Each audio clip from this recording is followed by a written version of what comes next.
예배자 아벨을 통해서 예배에 대해서 다시 한번 살펴보는 시간을 가지며 좀 은혜를 나누었으면 좋겠습니다. 히브리서 11장 4절 말씀을 보면 믿음으로 아벨은 가인보다 더 나은 제사를 드림으로 의로운 자라 하는 증거를 얻었으니라고 말하며 아벨이 참된 믿음의 예배자였다라고 말하고 있습니다.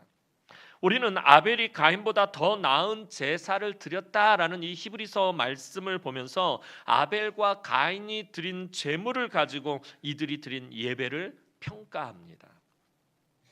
하지만 아벨의 시대에는 구체적인 제사법이 없었습니다.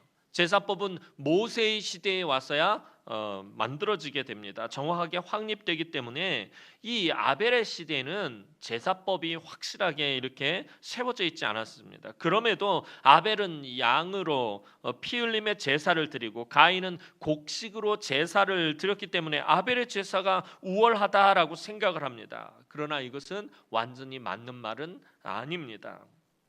양이나 곡식이나 다 제물이 될 수 있기 때문입니다. 구약의 레위기를 보면은 구약 시대의 5대 제사에 대해서 기록을 모세가 해놓고 있습니다. 근데 그 5대 제사 중에 2번째 제사가 소제입니다. 소제는 곡식으로 드리는 제사입니다. 따라서 제물의 문제는 아니다라는 겁니다. 이제 오늘 본문을 통해서 예배자 아벨에 대해서 우리가 다시 한번 살펴봤으면 좋겠습니다. 아담과 하와가 에덴 동산에서 쫓겨난 후에 동침하여 아들을 낳게 되었습니다. 1절 말씀 보면 아담이 그의 아내 하와와 동침하며 하와가 임신하여 가인을 낳고 이르되 내가 여호와로 말미암아 등남하였다 하니라. 자, 하와는 아들을 낳고서는 그 이름을 짓는데 가인이라고 짓습니다. 이 가인의 뜻은 오늘 성경 각주를 보니까 얻음이란 뜻입니다. 이 하와가 얻었다라는 것입니다. 그런데 하와는 아들을 낳고 여호와로 말미암아 등남하였다라고 고백하고 있습니다. 그러니까 여호와로 말미암아 아들을 얻었다라는 거예요. 다시 말하면 이 아들은 하나님이 주신 아들이다라는 말입니다. 자신들이 범죄하여 에덴 동산에서 쫓겨날 때 하나님은 여자의 후손이 뱀의 머리를 상하게 할 것이라고 말씀하셨습니다. 하와는 아들을 낳으며 자신들을 범죄하게 만든 뱀의 머리를 깨트리는 여자의 후손을 주시겠다라는 그 말씀이 아마도 생각이 났을 것입니다. 그래서 지금 낳은 그 아들이 너무나도 귀한 소망의 아들이었던 것입니다. 여자의 후손이 뱀의 머리를 깨트린다라는 말은 자신들을 범죄하게 만들었던, 자신들을 유혹해서 범죄하게 만들었던 그 뱀의 머리를 깨트린 여자의 후손, 그 뱀의 머리를 깨트리고 다시 자기들이 그 좋았던, 그 아름다웠던 그 복된 동산으로 다시 돌아갈 것을 꿈꾸면서 아마 이런 고백을 한 것인지도 모르겠습니다. 가인이 태어난 후에 이제 그의 동생 아벨이 태어나게 되었습니다.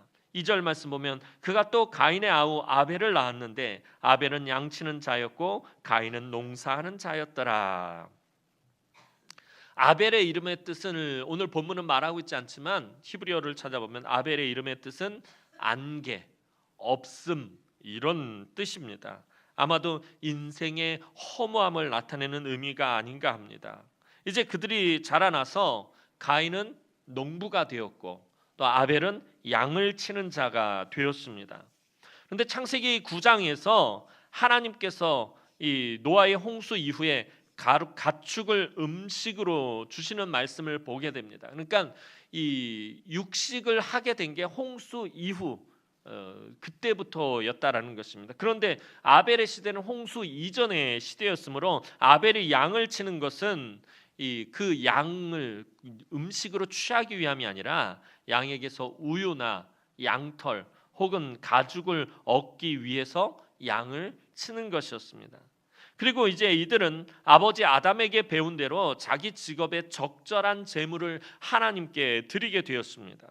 3절 말씀 보면 세월이 지난 후에 가인은 땅의 소산으로 제물을 삼아 여호와께 드렸고 라고 기록하고 있습니다. 여기서 세월이 지났다라는 이 말은 이제 추수할 때가 되었다라는 것입니다. 그동안 가인이 씨를 뿌리고 땅을 기경하고 씨를 뿌리고 곡식이 자라도록 그렇게 일을 했고, 또 아벨은 들에 나가서 양을 치었고, 그런 시간이 지난 후에 이제 추수할 때가 되었다라는 것입니다. 그러니까 이들이 오늘 가인과 아벨이 드린 제사의 성격은 속죄의 제사가 아니라 감사의 제사였다는 거예요. 추수를 마치고 하나님 앞에 감사하며 드리는 제사였다라는 것입니다. 그래서 가인은 농부였으므로 당연히 추수한 후에 땅의 소산물을 하나님께 드렸습니다. 그리고 아벨은 양을 치는 자였기 때문에 자신이 키운 양의 새끼와 그 기름으로 하나님 앞에 제사를 드리게 되었습니다. 그런데 여기서 한 가지 문제가 발생하게 됩니다. 4절 말씀 보면 아벨은 자기도 양의 첫 새끼와 그 기름으로 드렸더니 여호와께서 아벨과 그의 제물은 받으셨으나. 자, 여러분들이 잘 아시는 것처럼 하나님께서 누구의 제사는 받으시고 누구의 제사는 받지 않으신 것입니까?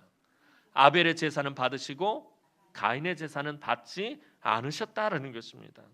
이 본문을 보면서 우리가 정신을 바짝 차려야 될 것이, 우리는 하나님께서 우리가 드리는 예배, 우리가 드리는 헌금, 우리가 드리는 헌물, 우리가 드리는 헌신을 당연히 받으실 것이다 라고 생각한다라는 것입니다.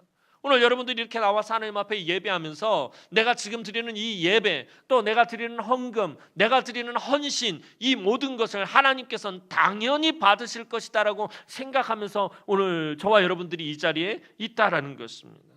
어쩌면 당연히 받으셔야 하는, 이것이 마땅하다라고 그렇게 생각할지도 모릅니다. 하지만 하나님은 우리의 생각과는 분명히 다르십니다. 하나님은 아무 것이나 받지 않으신다라는 것입니다.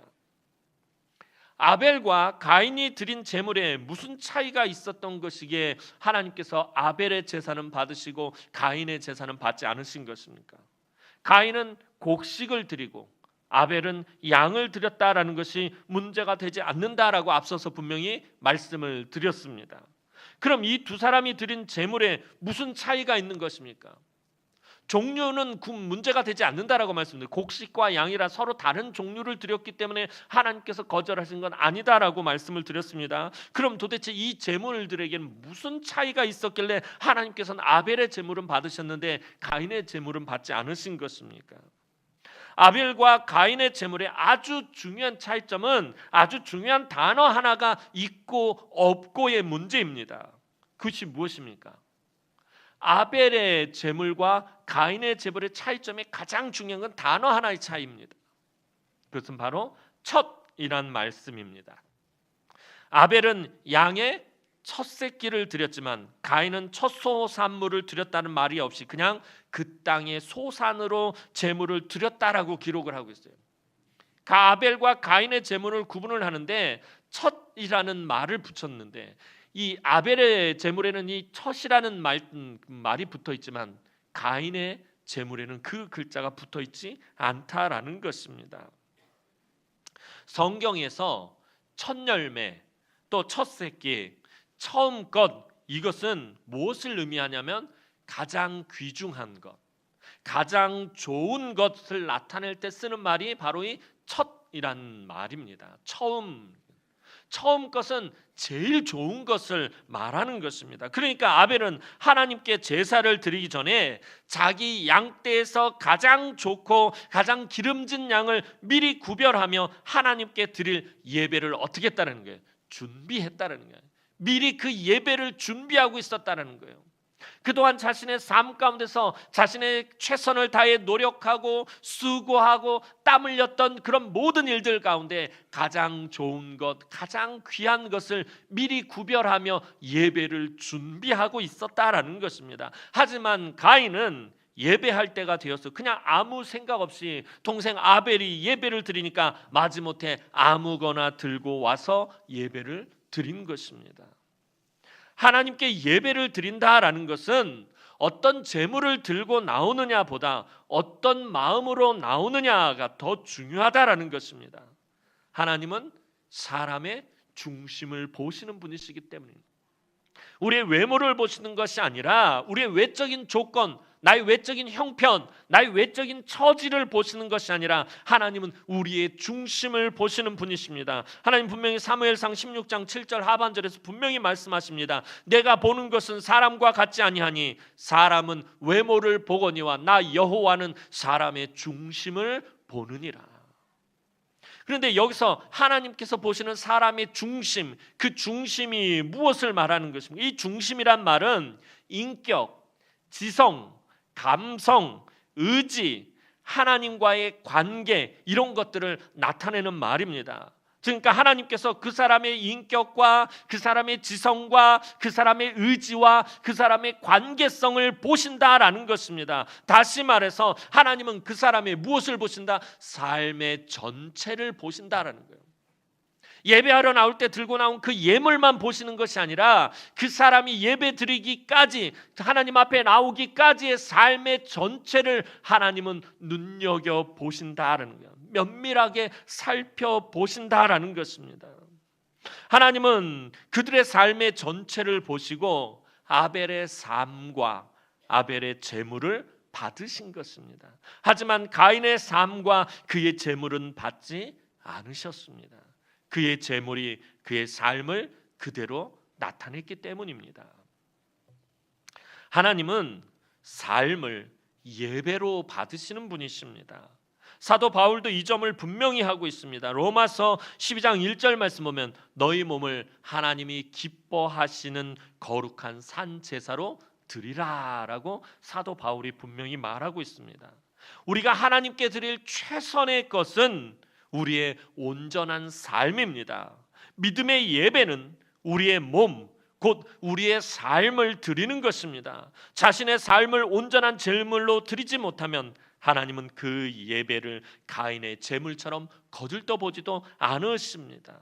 오늘 하나님이 받으신 것은 분명히 아벨과 그의 제물이라고 성경은 말하고 있어요. 아벨의 제물을 받으셨다라고 말하는 것이 아니라 아벨과 그의 제물을 받으셨다라고 말하고 있다는 거예요. 아벨의 삶과 그 아벨의 삶 가운데서 나온 그 미리 준비된 제물을 받으셨다라고 말하고 있습니다. 따라서 예배자의 삶과 제물은 결코 분리될 수 없다라는 것입니다. 그래서 아까 앞서서 말씀드린 것처럼 왜 오늘 우리가 예배를 드리면서 예배의 감격과 감동이 점점 사라지고 있는 것입니까? 오늘 우리가 예배 드리러 나오기 이전까지 우리의 삶이 하나님 받으시기에 합당하지 못할 때가 너무나도 많다라는 것입니다. 하나님 우리의 예배를 거들떠보지도 않으시는 것입니다. 오늘 우리의 예배가 가인과 그 가인의 제물과 같을 때가 많기 때문입니다. 그러니 예배의 감격과 감동이 사라져버리는 것입니다. 우리는 이 주일날 나와서 드리는 이 예배 시간을 통해서 무언가를 자꾸 얻으려고만 한다는 것입니다. 늘 말씀드리지만 예배는 무언가를 얻어가는 시간이 아닙니다. 하나님 앞에 드리는 시간입니다. 드리는 시간에 무언가를 얻어가려고 하니까 자꾸 그것이 채워지지 않음으로 인해서 예배의 감격과 감동이 사라지고 예배를 드리고 나가면서 마음에 공허함이 있고 예배를 드리고 나가면서 마음에 분노함이 있는 거예요. 위로를 받지 못해서 은혜를 받지 못해서 복을 받지 못해서 내 심령이 채워지지 않아서 허전하고 헛헛한 마음으로 나아가게 된다는 것입니다. 왜 그런 것입니까? 내 예배를 하나님이 받으시지 않으셨기 때문에 그런 거예요. 오늘 내 예배를 하나님이 받으시면 오늘 내 삶을 지난 일주일 동안 월요일부터 토요일까지 내 삶을 들고 나와서 그것을 하나님 앞에 드렸을 때 하나님이 그 삶을 받으셨을 때 오늘 우리의 삶, 오늘 우리의 예배 가운데 내 마음에 하나님의 은혜와 하나님의 감격하심이 차고 넘치게 되는 것입니다. 근데 우리의 삶이 하나님 앞에 예배를 따라가지 못하기 때문에 이런 문제들이 생기게 되는 것입니다. 히브리서 기자는 분명히 아벨이 믿음으로 제사를 드렸다라고 설명하고 있습니다. 그렇다면 아벨이 믿음으로 예배를 드렸는데 그 예배, 그 제사의 그 믿음의 대상이 누구입니까? 히브리서의 관점에 따르면 바로 우리의 영원한 대제사장이신 예수 그리스도입니다.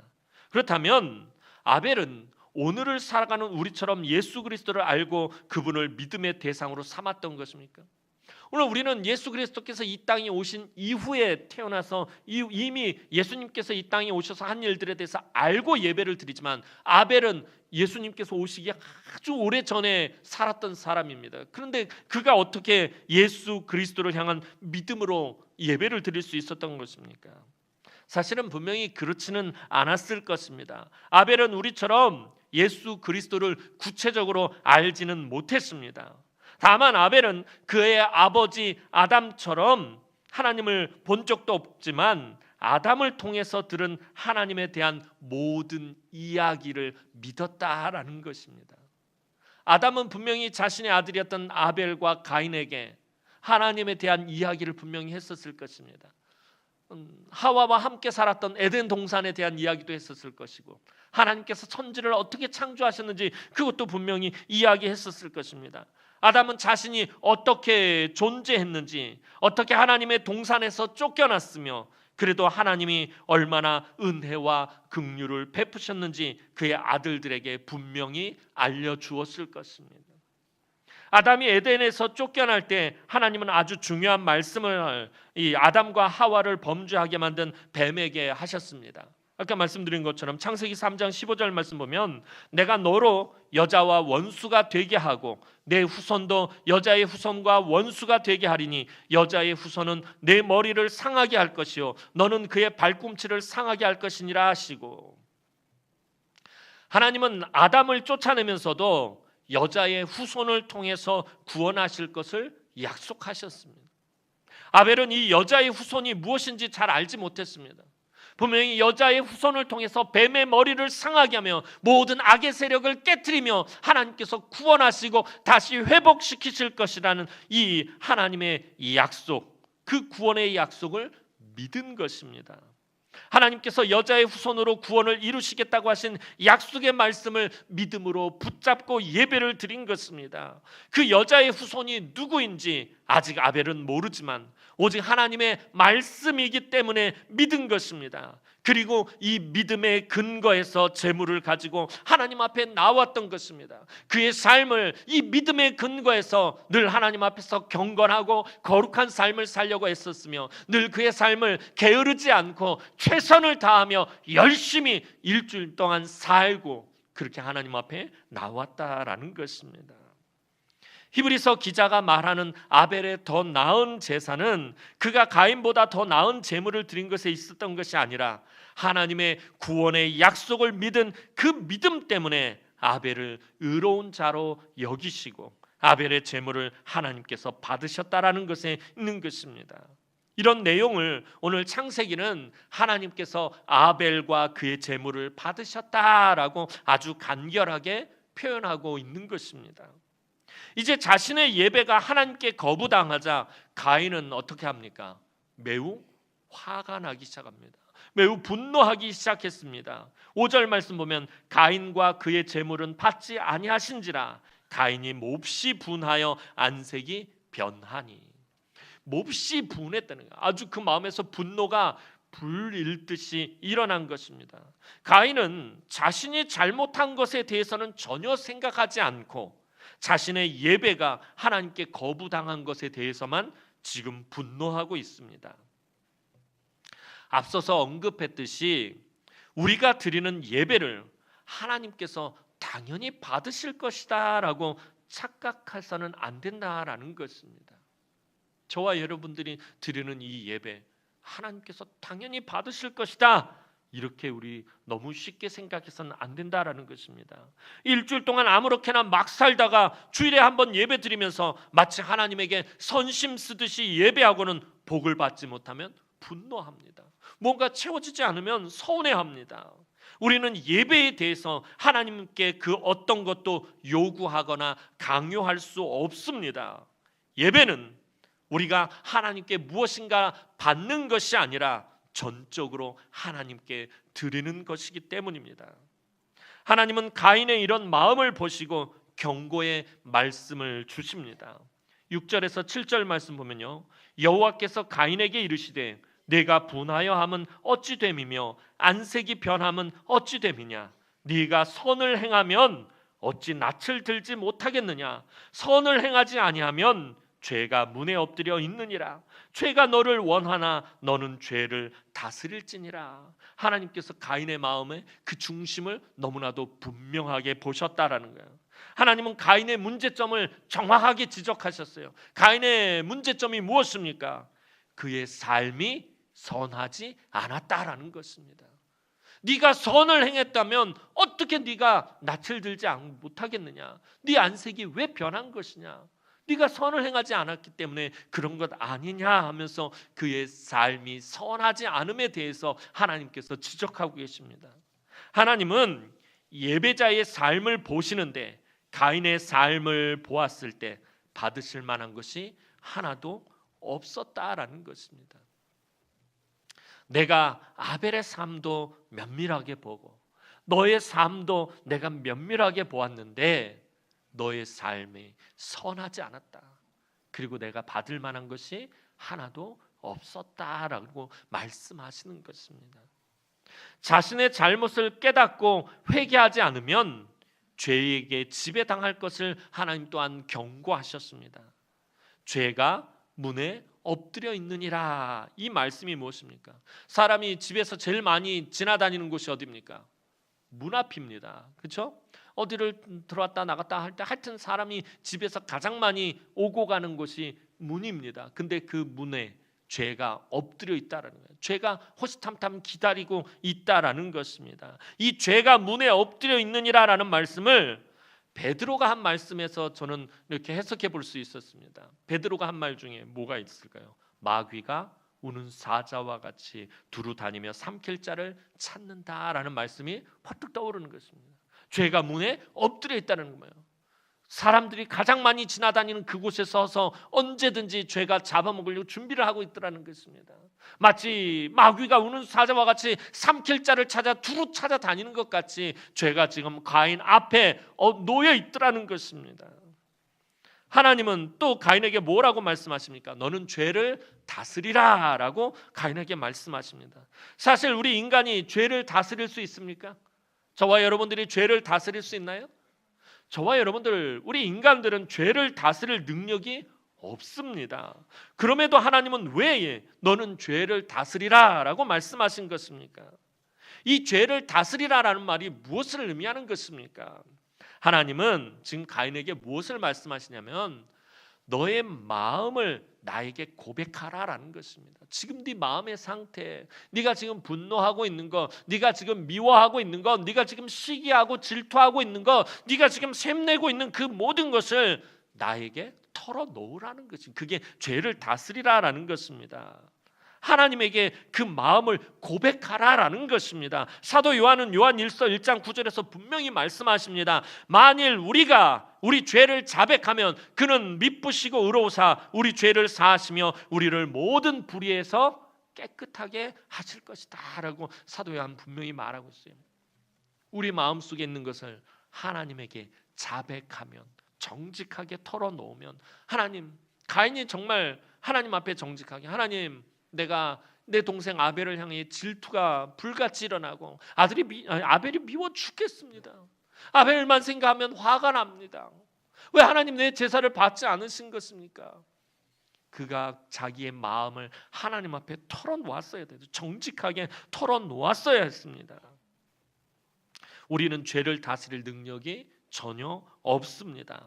하지만 그 죄를 하나님께 정직하게 고백하면 하나님은 용서해 주십니다.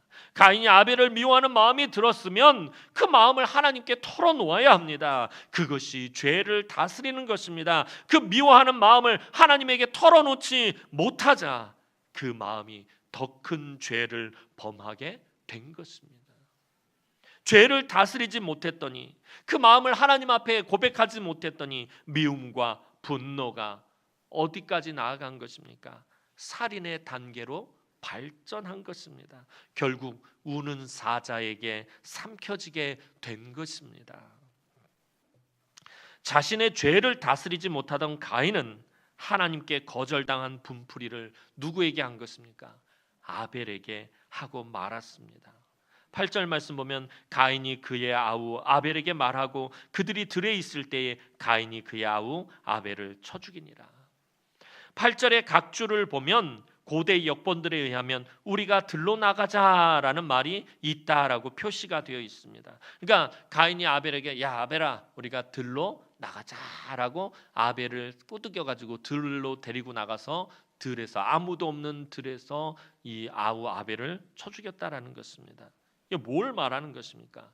가인은 아주 치밀한 계획을 세운 후에 동생을 들로 불러내서 죽이고 땅에 묻었다라는 거예요.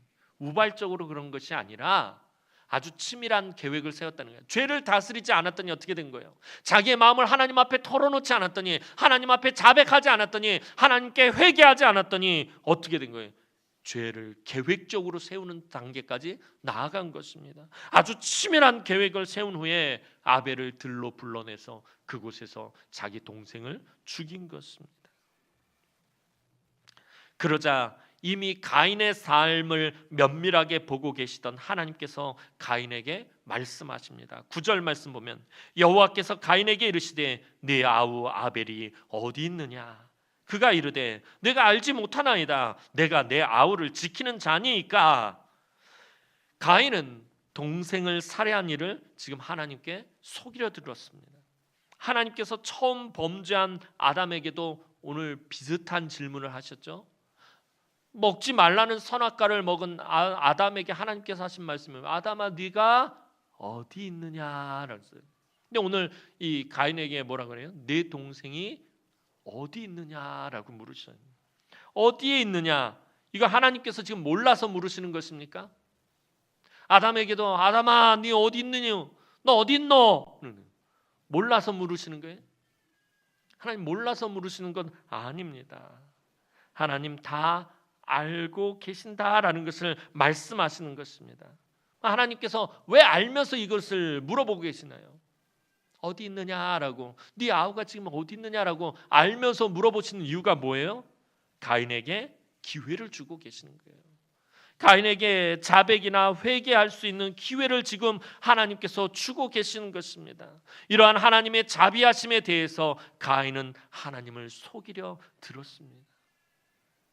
가인이 회개할 기회를 붙잡지 못하고 자기의 죄를 다스릴 기회를 붙잡지 않자 하나님의 말씀에 어조가 변합니다. 논조가 변해요. 그 전까지는 가인아 네 아우가 어디 있느냐 굉장히 부드럽게 말씀을 하셨어요. 그런데 그 하나님의 자비하심에 대해서 이 가인이 하나님을 속이려 들자 하나님의 논조가 변하는데 마치 범죄를 수사하는 검사와 같은 모습으로 변하십니다. 10절 말씀 보면 이르시되 네가 무엇을 하였느냐? 네 아우의 핏소리가 땅에서부터 내게 호소하느니라. 하나님이 가인에게 한 일에 대해서 검사가 범인을 마치 취조하고 신문하듯이 물으십니다. 네가 무엇을 하였느냐? 이게 무슨 말입니까? 도대체 네가 지금 무슨 짓을 저지른 것이냐? 네가 지금 무슨 일을 저지른 것이냐? 가인이 자신이 한 짓을 모른다고 시침을 뗐을 때 하나님은 네 아우의 핏소리가 내게 호소하느니라 라고 말씀하십니다. 아벨은 믿음으로 하나님께 예배하고 가인에게 핍박을 받았습니다. 그리고 죽임을 당합니다. 오늘 우리가 예수를 믿을 때에 이처럼 가인과 같은 세상에게 핍박을 받게 되어 있어요. 오늘 저와 여러분들이 정말 아벨처럼 제대로 예배를 드리고 아벨처럼 온전한 삶을 살면 핍박을 받게 되어 있다라는 것입니다. 우리가 하나님께 나아가 예배하고 그 예배를 하나님이 받으시고 그래서 하나님께서 은혜와 축복을 베푸시는 것을 가인과 같은 세상의 악한 세력은 결코 용납할 수 없다라는 것입니다.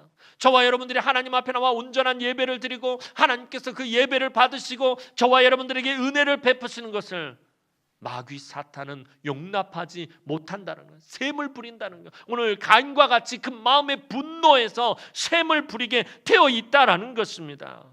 그래서 우리가 하나님 앞에 예배자로 서지 못하도록 방해를 하고 핍박을 하고 가로막는 것입니다.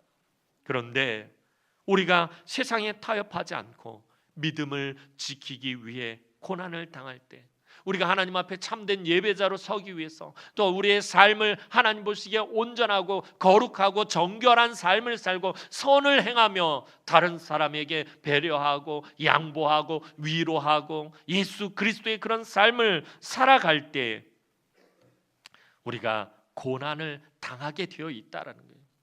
우리가 복음을 전할 때 쉽게 복음이 전해집니까? 결코 그렇게 쉽지 않다라는 것을 알게 됩니다.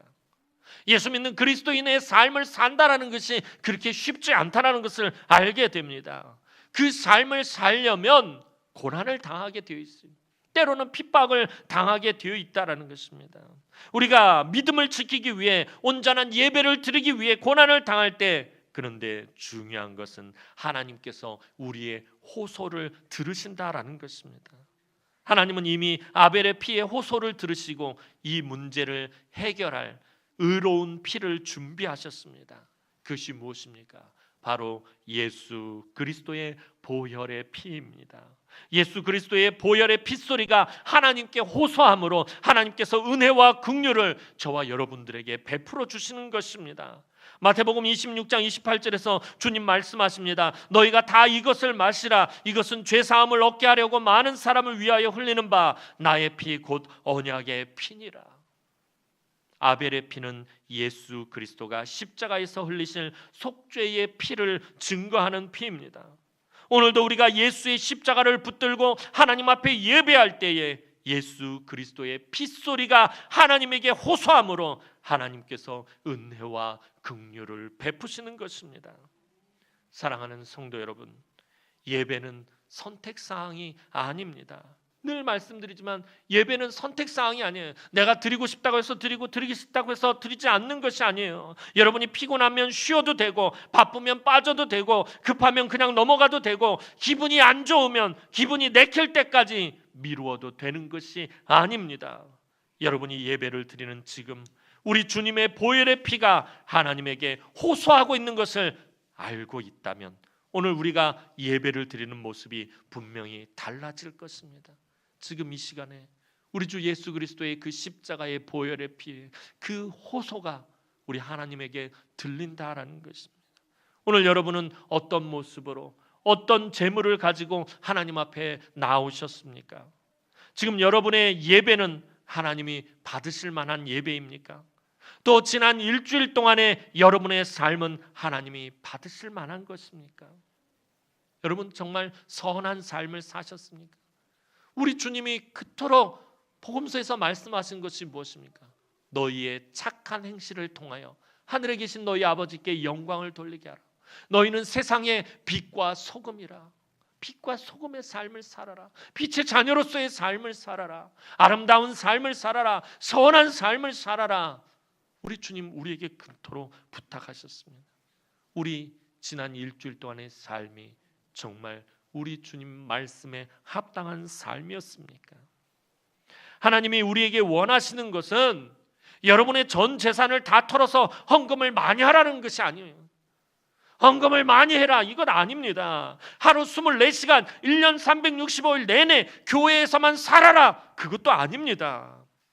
일주일 동안 하나님의 말씀을 붙잡고 최선을 다해 열심히 살다가 그저 게으르게 사는 아무렇게나 사는 것이 아니라 정말 최선을 다해서 자신에게 주어진 삶을 열심히 살다가 그 삶 가운데서 가장 귀하고 좋은 것을 미리 준비해서 믿음의 예배자 아벨처럼 하나님께 드리라는 것입니다. 지난 일주일 동안 내 삶을 돌이켜봤을 때 하나님 지난 일주일 동안 내가 삶 가운데서 예수의 이름으로 많은 선을 행하고 구제도 하고 친절을 베풀고 배려하고 양보하고 위로하고 그런 여러 가지 이런 선한 일들이 있었습니다. 이것이 내가 지난 일주일 동안 삶을 돌이켜봤더니 이것이 나에게 있어서 가장 좋은 삶이었습니다. 가장 좋은 삶의 열매였습니다. 가장 좋은 내 삶의 재물이었습니다. 이것을 들고 하나님 앞에 드리라는 것입니다. 그냥 아무렇게나 막 살다가 하나님 앞에 나오는 것이 아니라 정말 최선을 다해서 열심히 살면서 내 삶 가운데서 정말 가장 좋았던 것, 가장 선했던 것을 들고 하나님 앞에 미리 준비해서 오늘 예배자 아벨처럼 하나님께 드리라는 것입니다. 그러면 하나님은 더 좋은 것으로, 더 풍성한 것으로, 더 기름진 것으로, 더 아름다운 것으로 되갚아 주실 것입니다.